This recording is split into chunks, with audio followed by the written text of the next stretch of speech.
Hello everyone, and welcome. I'm excited to have you here today. We're about to explore a fascinating topic, the foundation of inclusion. We'll be looking at how our minds process differences and why understanding that is so important for creating fair and inclusive communities. Our focus will be on understanding the psychology of diversity, why it matters, and how it can help us build stronger connections. So, let's get started and discover how understanding our own minds can pave the way for a more inclusive future. America's conversation about diversity continues to evolve. We've moved from ideas of assimilation, where everyone was expected to blend in, to a recognition and celebration of our distinct identities and voices. It's a shift towards valuing what makes each of us unique. When we think about the melting pot versus cultural pluralism, it really highlights these different perspectives. The melting pot suggests blending everyone into one homogeneous society, while cultural pluralism encourages us to preserve and honor our individual cultures and differences. Interestingly, the human genome shows us that biologically, we are incredibly similar. Despite that, social inequalities still exist, inequalities that are shaped by our culture, our history, and the power dynamics in society. It's important to understand that diversity isn't just about categories like race or ethnicity. It's a constructed concept, something that we define and shape through our social interactions and institutions. Diversity spans every dimension of human experience: race, ethnicity, gender, age, sexual orientation, ability, religion, class. It's everywhere. And beyond just demographics, what does diversity really mean? It's about recognizing and valuing these differences, understanding their importance, and seeing how they contribute to the richness of our communities. So, as we continue to explore this topic, keep in mind that diversity is more than just numbers or labels. It's about embracing the full spectrum of human experience and making space for all voices to be heard. When we make inferences about unfamiliar others, we often rely on a few key mental processes. First, there's prediction, trying to anticipate how someone might behave or feel based on limited information. Then, we assign meaning to categories and groups, which helps us quickly understand new people by fitting them into existing frameworks. Interpretation is another crucial step. It's how we make sense of what we observe and assign significance to social cues. Heuristics play a big role here as well. These are our mental shortcuts that allow us to solve problems quickly without overthinking every detail. They help us navigate social situations efficiently, but sometimes they can also lead to biases. How we represent and understand situations depends on our perspective, our unique point of view shaped by past experiences and mental frameworks. This brings us to the neuroscience of bias. Research shows that when we encounter people from different social groups, our brains activate spontaneously, even before we're consciously aware, indicating that bias can be instinctual at a neural level. It's important to recognize that each of us processes the world through our own mental frameworks. This cognitive diversity influences how we see, interpret, and predict social reality. Our brains are wired with built-in diversity filters, which means we all have different ways of perceiving the social world, adding richness but also complexity to our interactions. Our group memberships are deeply motivating, and this ties into social identity theory.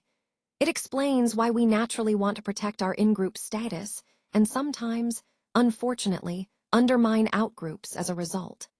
This need to belong and be recognized can strongly influence our behaviors and perceptions. To understand this, we need to look at how our brains work. They rely on categorical thinking to navigate a complex world.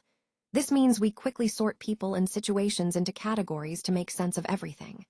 While this is efficient, it can also lead to biases, especially against unfamiliar groups or individuals. Essentially, our brains are taking cognitive shortcuts that save time but can cause us to overlook individual differences. This brings us to social cognition, which is about how we perceive, judge, and remember people in social contexts. Often, our perceptions are filtered through the lens of group membership, rather than focusing on each person's unique traits. That's why our social judgments are frequently shaped by the categories we assign to others. And this all ties into the classic us versus them psychology. Categorization helps us simplify the social world, but it can also reinforce stereotypes and biases.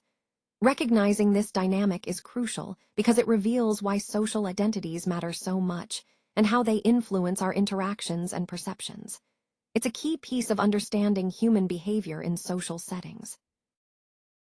Today, I want to talk about how we move from simple categorization to genuine connection. It's about that journey, starting with instinctive sorting, where our brains quickly group things based on familiar traits, to a more intentional sense of belonging. This shift is crucial because it transforms how we relate to others, moving beyond surface labels toward meaningful relationships.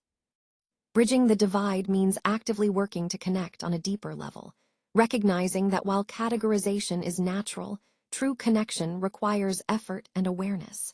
It's about understanding that our initial instincts are just the starting point, and from there, we can choose to foster belonging and understanding. This idea fits into our overall theme by highlighting the importance of consciously building relationships, not just relying on instinct. It's about moving from automatic sorting to creating genuine bonds that unite us, even across differences. What we learn about biases and attitudes can actually be unlearned. With awareness and intentional effort, we can shift our perspectives, and importantly, these changes can be lasting. Our attitudes about diversity are shaped by many factors: our family, our culture, the media we consume, and even our peers. And often, we're not even fully aware of how these influences shape us. It's important to understand that prejudice isn't just a character flaw or something reserved for bad actors. Instead, it's rooted in the same cognitive, neurological, and emotional systems that all humans share. Prejudice is actually quite normal, something that's part of our human experience. But, and this is key, it's also changeable. Prejudice isn't an anomaly or a fixed trait, it's a process. It develops over time and through social influence. Recognizing this helps us see that change is possible and within our control.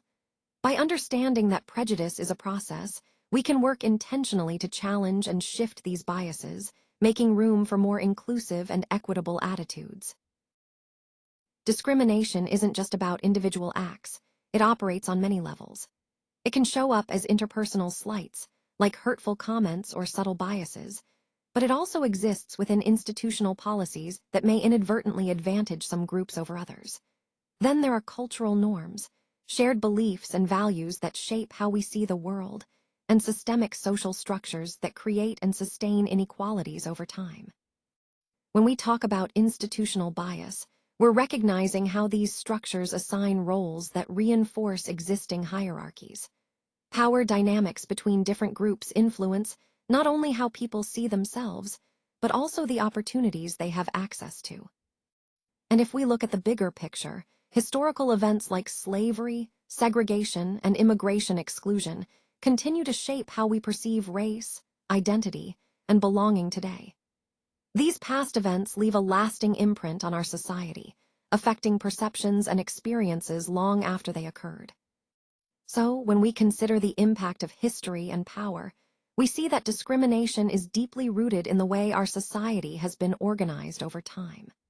Understanding this helps us grasp the complexity of these issues and emphasizes the importance of addressing discrimination at all these different levels to foster true equity. On this slide, we see how challenging narratives can be actively addressed through visibility and advocacy. By speaking out and sharing our stories, we help contest stereotypes and break down misconceptions. Community and solidarity play a crucial role here, as finding a sense of belonging among others with shared experiences can be incredibly empowering. It reminds us that we're not alone in these struggles.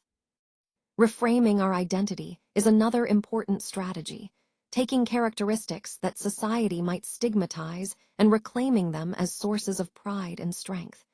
It's about shifting the narrative from shame to empowerment. Now let's talk about stigma itself. Stigma is essentially the societal mark of difference placed on individuals, often unfairly. It carries real psychological weight, affecting self-esteem, triggering stereotype threat, and causing chronic stress. These effects can be deeply damaging, but understanding them is the first step toward resilience. So, in summary, coping strategies involve actively challenging negative narratives, building supportive communities, and reframing our identities. Recognizing the impact of stigma helps us develop resilience and find strength in our authentic selves. Research consistently shows that diverse teams tend to outperform homogeneous ones, and it's important to emphasize, not despite their differences, but because of them. When organizations and communities move beyond mere tolerance and actually embrace genuine inclusion, we see a spark of creativity, better decision-making, and a stronger sense of resilience overall. This slide highlights the promise of diversity. It's about creating conditions where fair treatment becomes the standard through policy and institutional reform.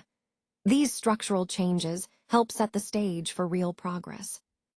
Next, we have perspective taking, which is about deliberately imagining what another person's experience is like.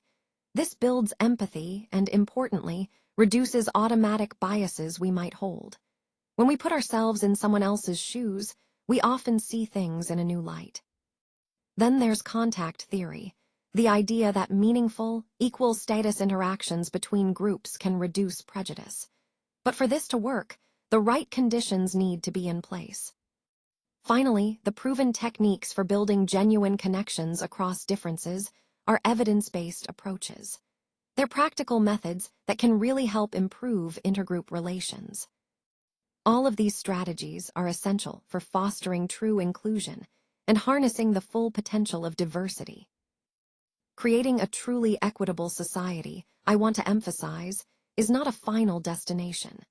It's an ongoing journey, one that requires our continuous effort, collective action, and a deeply human commitment to growth and change. So, what does that mean in practice? It means doing the ongoing work, recognizing that diversity is relational. It's about building genuine connections through empathy, practicing intentionality, and having courageous conversations. These are the tools that help us close the gaps we see in understanding and opportunity. Building bridges is crucial. We need to acknowledge that biases have psychological roots, deep-seated in all of us. Recognizing this is the essential first step toward meaningful change. When we understand that bias isn't just about others but something we all carry, we can approach solutions with more compassion and effectiveness. As we look to the journey ahead, our focus remains on cultivating understanding and fostering inclusion. This isn't a one-time effort. It's a continuous process of learning, listening, and growing together to create a society that truly values everyone.